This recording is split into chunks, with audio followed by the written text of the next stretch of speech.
Molt bé, en aquest vídeo aprendrem a solucionar equacions de nivell 4 amb solució fraccionària. Per resoldre aquestes equacions, el primer que hem de pensar i determinar quins elements no estan on li pertoquen.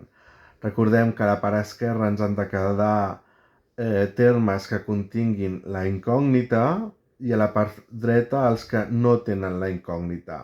Per tant, veiem que a la part esquerra tenim aquí el 2 aquest, que no està on hauria d'estar, i a la part dreta tenim el menys 7x, no? Perquè conté una incògnita i el menys 7x no està en el lloc que li pertoca.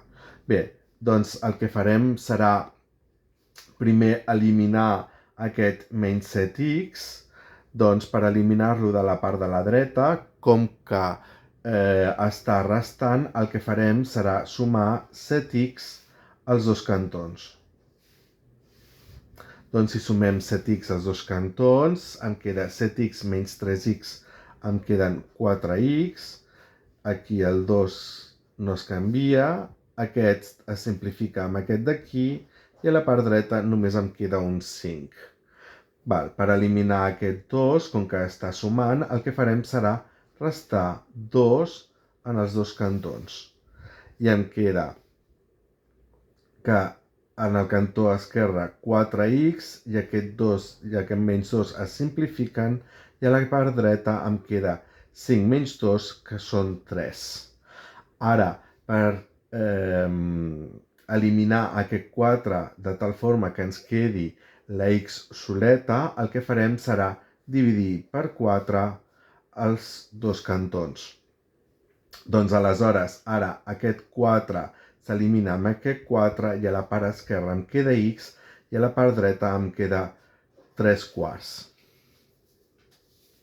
Molt bé, ara el que haig de fer és substituir el valor que ens ha donat la x a les equacions originals i veure que ens dona el mateix.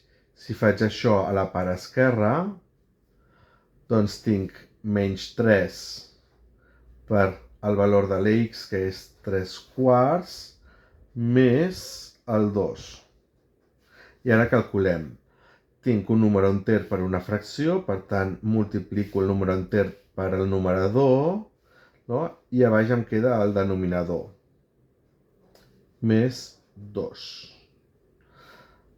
Ara, el que haig de pensar és el 2 aquest com una fracció, i per tant haig de multiplicar el numerador i el denominador per el denominador de l'altre. I em queda menys 9 quarts, més 2 per 4 són 8, i a sota 4 per 1 són 4. I ara sí que ja puc operar.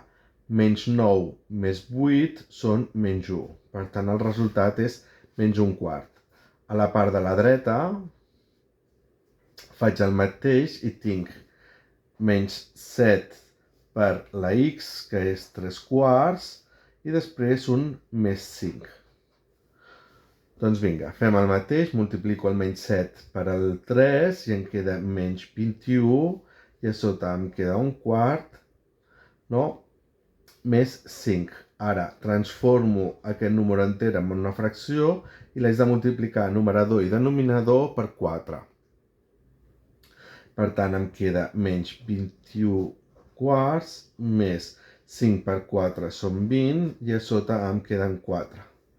Ara ja puc sumar els numeradors perquè tenen el mateix denominador, per tant em queda menys un quart. Em coincideix, per tant, això vol dir que 3 quarts és la solució d'aquesta equació.